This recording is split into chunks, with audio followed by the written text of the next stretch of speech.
The ruling for the nation's toughest immigration law has been extended. We'll let you know what this entails. Over-the-counter birth control is now available across the U.S. We'll let you know where you can find it. Could AI be coming to an elementary school near you? We have more on this and where it's headed. Broadcasting live from the University of North Texas, this is ntTV Nightly News.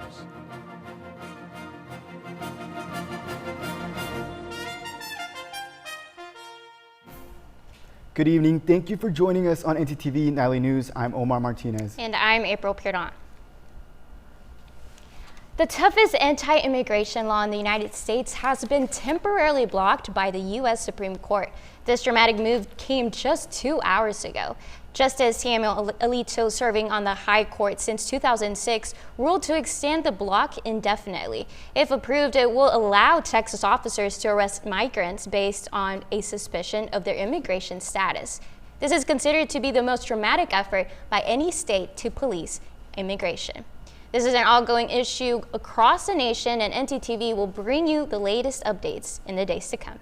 And another piece of legislation is in limbo, the TikTok ban. It was passed by the House and now heads to the Senate. It could determine if there will be a nationwide ban of the popular app.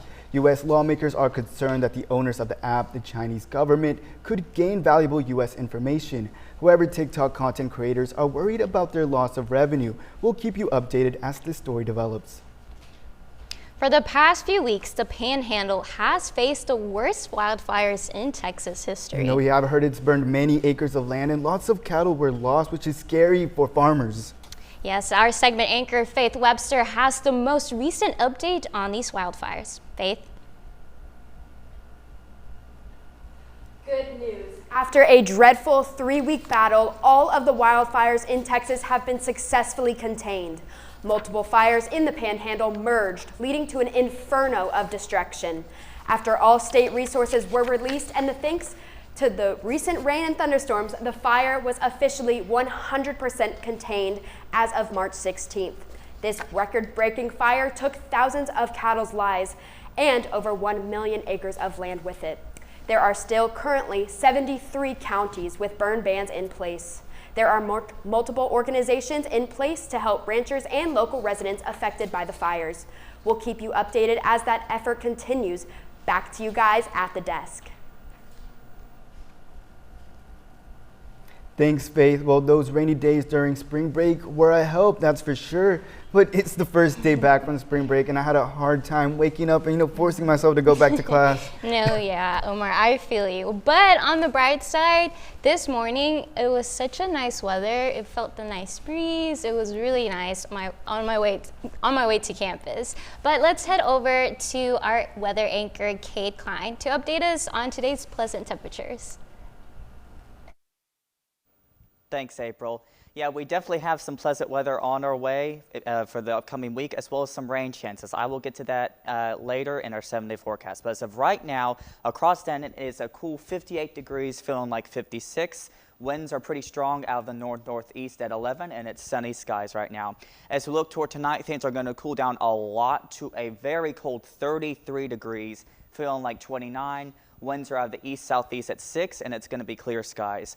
As we look toward tomorrow, things are going to warm back up to a mild 68, feeling like the same with sunny skies. Winds are still going to be strong out of the south-southwest at 12. And that's all I have for your weather right now, but stay tuned for a very rainy 7-day forecast ahead in just a few minutes. Thanks, Kate. Thousands of children missing, in danger, possibly hurt. In 2022, Texas ranked #1 in the nation for lost or missing children. More than 3,100 children were reported missing. Finding them is often difficult, and sometimes the result is tragic. Tonight, ntTV's Olivia Thompson joins us in studio with more on one of the most important tools used in locating these children. Olivia. That's right, April. When it comes to finding these children who are in danger, every minute counts, and every tool the police can use is important. One of the most important tools is that cell phone in your hand. We've all heard that loud noise signaling a child could be in danger. It's an Amber Alert, and police need your help. These notifications from cities near or far seek to describe a child runaway or abductee's appearance. Most recently, on February 15th, a UNT PD alert was sent out to the UNT community to keep an eye out for a 12-year-old victim who was believed to be abducted in Waxahachie, Texas, and later assumed to be near the east side of the UNT campus. Tanya Jackson was found later that day safe, reported by the Waxahachie PD. They stated tips that were called in helped close in the search. But if you ignore alerts or have them silenced, you're doing search teams a disservice. It can seem like a lot, right? Because you never get them at like 9 o'clock in the morning when you're up and going. It's at like 2 o'clock in the morning, or whatever that may be.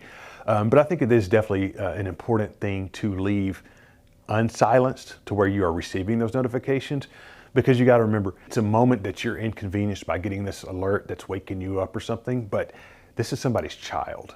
It's not often Homeland Security asks for the UNT community's help in a search, but in situations like this, UNT PD's Community Relations Officer says it takes a collective effort to find these victims.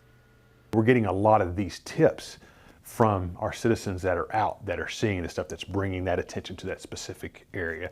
So, it takes all of us, but I think that our people, our community that are reading, that are getting these tips and are looking at them, are definitely play a very vital role in them.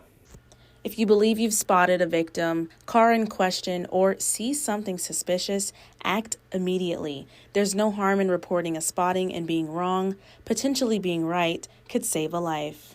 Let us get that chance to get over there and verify whether that's person or not, right? Because if you're wrong and that's not the person we're looking for, I mean, there's no harm in it, right? But what if you don't call and that is the person we're looking for, right? So you could be saving someone's life. For ntTV News, I'm Olivia Tom. Also adds that digital billboards alongside our own I-35 highway is a quick reminder to keep your eyes peeled.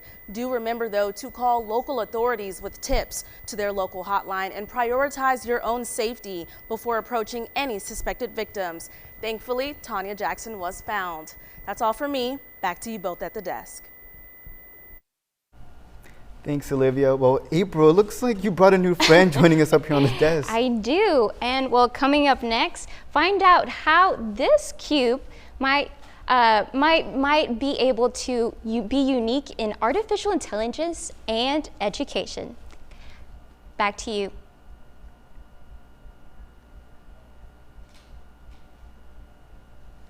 All right, look up here. That was 1, 2, 3. Was I supposed to look over there?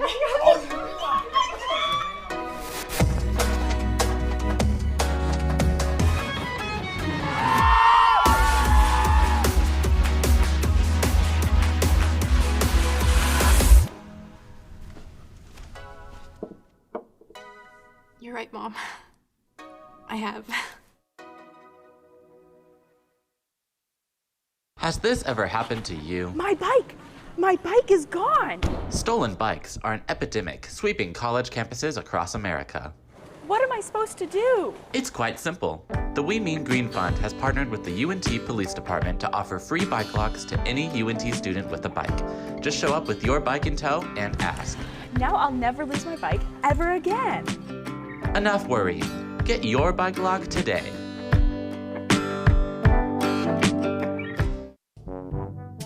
The do's and don'ts of the Pole Rec Center. See that man over there?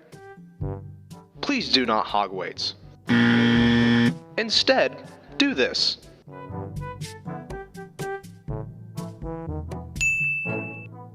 Another important part is having an attentive spotter.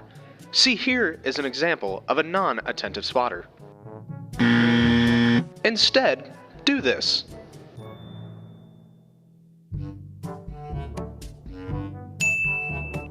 Now we head to the track, which should be pretty easy, just it's important to pay attention to the way the track goes. Remember to wipe down the equipment after you're done using it. The towels are provided by the gym, so it's pretty easy to wipe down the equipment when you are done. Thank you. for using the Pole Recreation Center.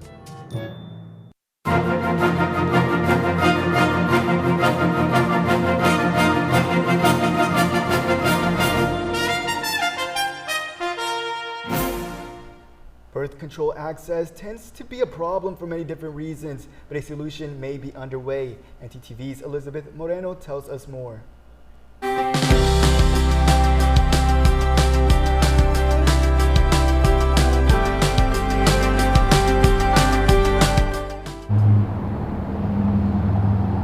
Thank you, Omar. I'm standing outside of CVS on Hickory Street, where the over-the-counter emergency contraceptive pills, O-pill, are expected to hit shelves soon.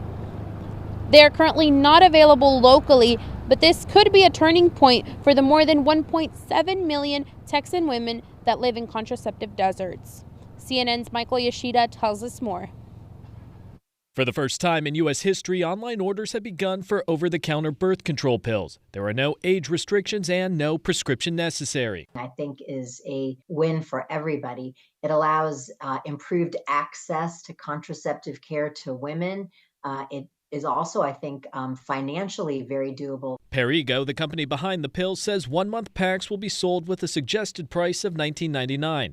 Approved by the FDA last year, the company says O-pill is 98% effective at preventing pregnancy when taken as directed at the same time every day. OBGYN Dr. Sujatha Reddy says most hormonal birth control pills contain both progestin and estrogen, which for some can carry risk of blood clots, heart attacks, affect migraine headaches, and shouldn't be used by smokers over 35. But O-pill uses only progestin to prevent pregnancy. There are some people who should not take the estrogen combination pills, but for them, O-pill is probably safe. She says the list of people who shouldn't take progestin-only pills for medical reasons is very short, including those with certain conditions like breast cancer or liver disease, or if they're taking certain medications. In general, birth control is very safe, and I think we're seeing improved access because it's been around for so long, and we know it's very safe. Following the online launch, O-pill is expected to hit shelves later this month at major retailers and pharmacies, including Walgreens and CVS. I'm Michael Yoshida reporting. The availability for O-pill in Denton would be a major change for women, especially those of lower socioeconomic backgrounds. Orders are expected to be fulfilled within a day or two and are to be sent in plain, unbranded boxes, thus protecting customer privacy. That's all I have for you guys today. It's back to you at the desk. Thanks, Elizabeth. Well, the weather is nice today, but as a Texan, I know how this story ends, which is that the jacket I wear today is probably going to make me sweat tomorrow. Well, let's toss it to our weather anchor, Kate Klein, to make sure that Texas doesn't have any tricks up its sleeve. What do you have for us, Kate?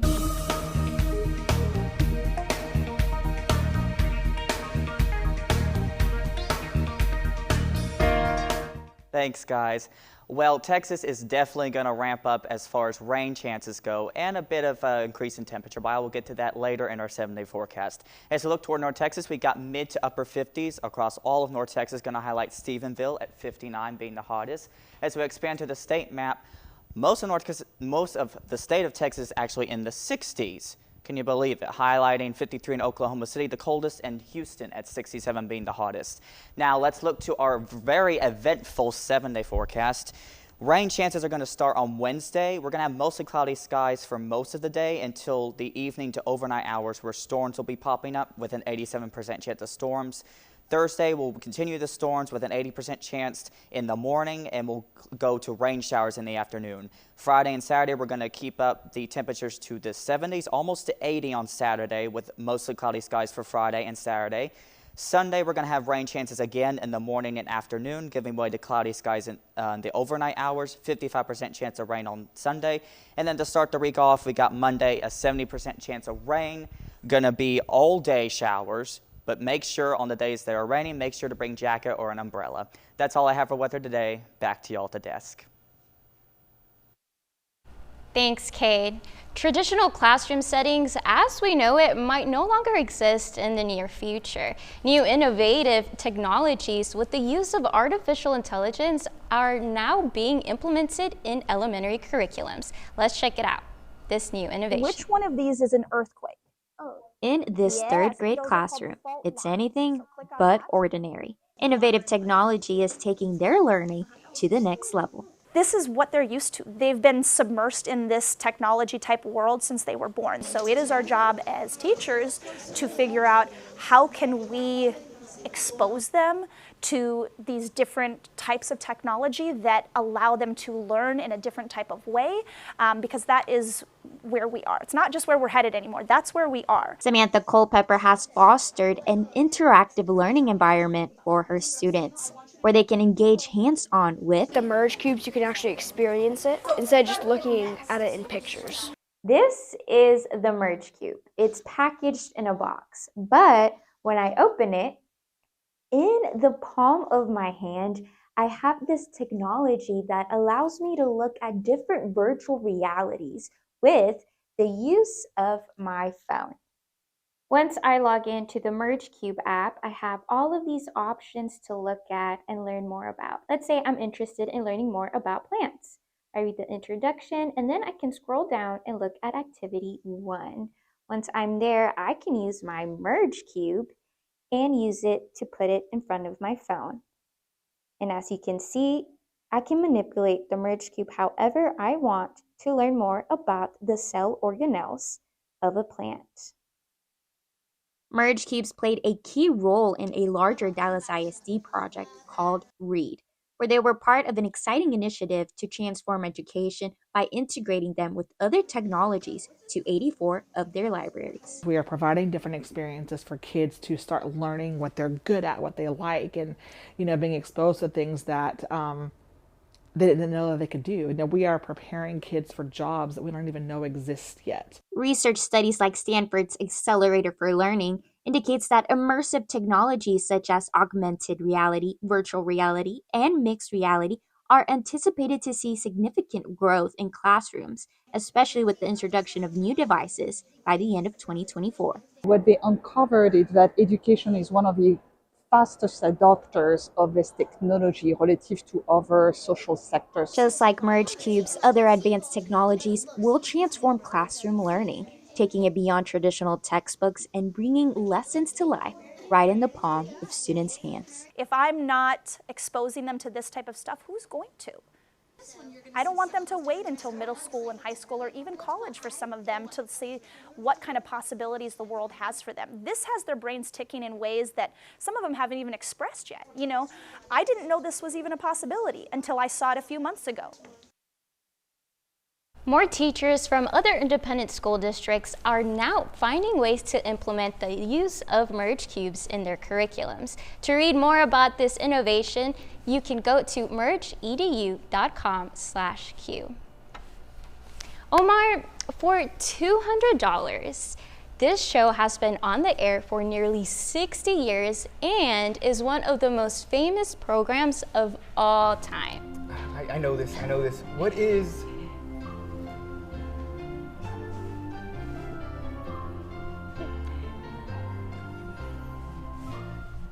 Oh, what is Jeopardy? Well done! The answer and question format game show has been on the air since 1964, with Jeopardy falling on March 30th. With its 60th anniversary, Jeopardy will be launching a Why Not You campaign, a new initiative to inspire fans to take the Jeopardy Anytime test with a chance to get on the show. Events will take place across the country, starting with a live taping of the Inside Jeopardy podcast and a live Jeopardy play-along game with super champs Matt Amodio, who won over $1,500,000, Mateo Roach, who won over $560,000, the youngest contestant to do so, and Austin Rogers, who won over $400,000. Omar, I may take the test for a chance to win some cash. Well, coming up next, how UNT students are hoping to decrease the amount of textiles people own. And we have the results of UNT's latest basketball conference games. The Powerball has reached an all-time high. Stay tuned to learn more.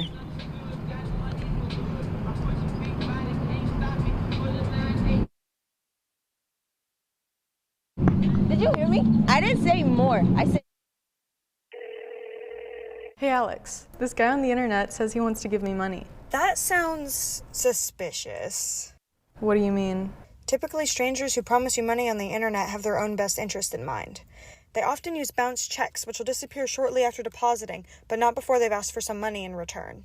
So he doesn't really want to spoil me? No. Well, then what should I do? The best way to handle it is to block and report the suspicious message, or even consult local law enforcement if you've already fallen victim. So I guess we aren't going to Key West for spring break? No. So a man's been walking in the desert for days at a time. He finally comes across a bar and orders a Coke. That's not funny.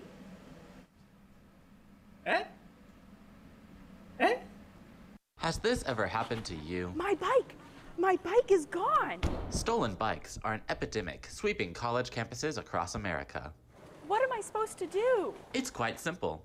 The We Mean Green Fund has partnered with the UNT Police Department to offer free bike locks to any UNT student with a bike. Just show up with your bike in tow and ask. Now I'll never lose my bike ever again. Enough worrying. Get your bike lock today.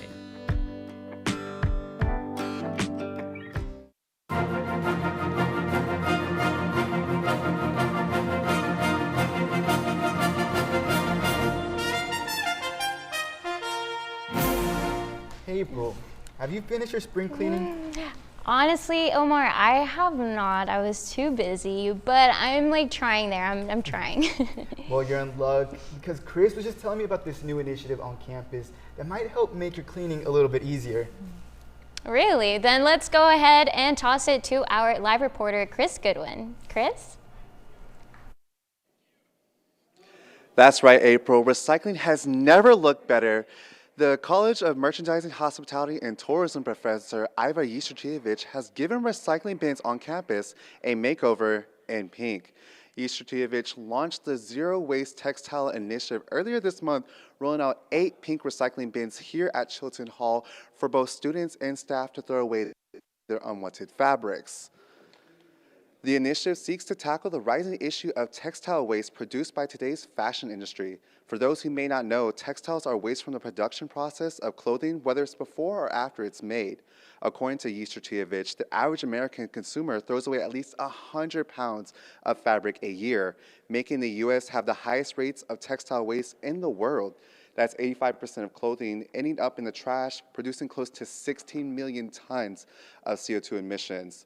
But Yestertievich is not just stopping at combating the issue with some pretty bins. She and her students just held their first sorting event that saved 60 pounds of textiles from going straight to the landfill and instead donated new and lightly used clothes to the Diamond Eagle clothing closet. The program is supported passionately by Yestertievich's students with their Instagram account at Zero Waste Textile. I'm going to start my spring cleaning a little bit early right now and be back once I finish going through my closet. But that's all I have for you guys. Back to y'all at the desk. Thanks, Chris. Well, Omar, you know, it's still March. I think I still have some time for that spring cleaning. Well, yeah, speaking about March, that means March Madness is here. And we'll kick it over to our sports anchor, Ramiro Cuellar, to see if UNT made it in.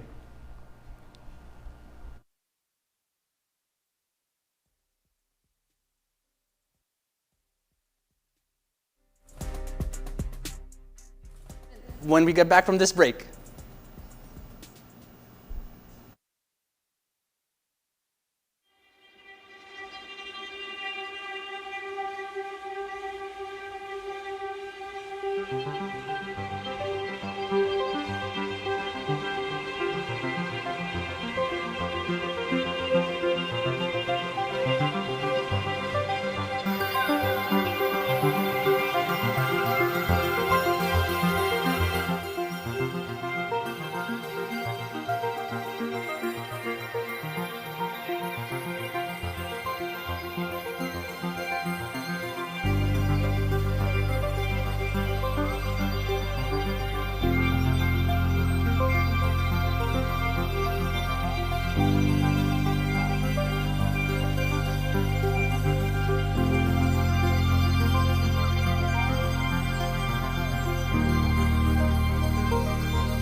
What's wrong?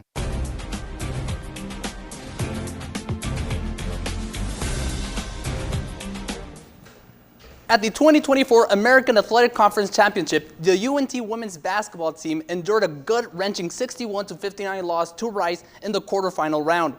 UNT briefly seized a 59-58 advantage with under a minute left. However, Rice responded swiftly as Destiny Jackson's pivotal layup swung the lead back in favor of the Owls. The Mean Green will be competing in the first ever women's basketball invitation tournament, where they face TCU in the first round. In a hard-fought battle at the Dickies Arena Friday night, the UNT men's basketball team saw their journey in the American Athletic Conference Championship end in the quarterfinal round. The team fell short to Florida Atlantic with a final score of 77-71. The Mean Green led for almost 13 minutes in the second half. However, the experienced Owls rallied late to secure the win. UNT will be competing in the NIT tournament next, where they will face LSU in the first round. And also in Denton is a basketball team that is no Cinderella story, rather a well-oiled machine looking to continue its path to the championship. That team is the Texas Women's University's Pioneers. Since COVID, they have been one of the best Division II teams in the whole nation. Let's see what makes them so great.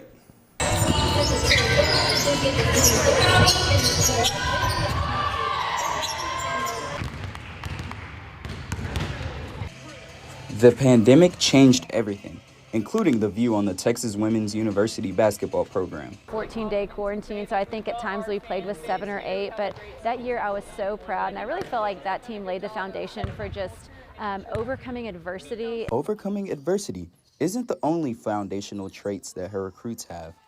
Being accountable, and then just coming in every day, trying to be consistent as possible and as hardworking as possible. Like bought into it, and that just helps us succeed even more. And she set that standard high, and so it's kind of challenging, but it's a good challenge for us to try and just go achieve it. Not only is being a dominant force on the court due to great coaching, but it also helps when your coach is a great mentor as well. I mean, yes, do we love to win? Yes, but we want to really make sure that we're growing every single day and throughout the year and hitting those landmarks. But we also understand that adversity is what makes us better. And so all of our players, and starting with those two veterans, have bought into that. Coach Wilson alone, without being a coach at all, she's an amazing person. And I look up to her a lot for her faith and just the person that she is. The love isn't restricted to the team, as the Pioneer faithful come out strong as well. My grandparents brought me here to so many games when I was younger, so just being able to build that standard and build that bar, and then even create a community. Like, our fans this year have been amazing. And our fans, how our faculty, staff, students have come out to support us. And last year in Frisco, I almost got chill bumps, when they're reading the starting lineups, because the Pioneers were packing Comerica Center. Thank y'all so much for y'all's support all year long. We truly appreciate it, and it means so much. T-Dub continues their run tonight against the UT Tyler Patriots. Join the bandwagon at Kitty Winter Maggie Arena. Tip-off is at 7 p.m. And well, that has been all for sports. Back to y'all at the desk. Thanks, Ramiro. Omar, have you ever purchased a lottery ticket? I get one every now and then, but there's a slight issue. I never win. Our lifestyle reporter Chelsea Jones is in Denton with a ticket. Chelsea? Thanks, Omar. I just bought a Powerball ticket, and hopefully it's the winning one. The Powerball has amounted to $645 million today after no one won last week's drawings. This is the second Powerball to exceed over $600 million in 2024 after the first one was won on January 1st for a total of $842.4 million. If won, the winner can choose between an annuitized prize of an estimated $645 million or a lump sum of $307.3 million. Sales cut off 1 to 2 hours before drawing time, which is 9:59 Central tonight. I mean, as you can see, I cannot wait any longer. So wish me luck, and back to you all at the studio. Thanks, Chelsea. And to our viewers, thank you for watching ntTV Nightly News. Join us again tomorrow at noon and tomorrow evening at 6 here on North Texas Television.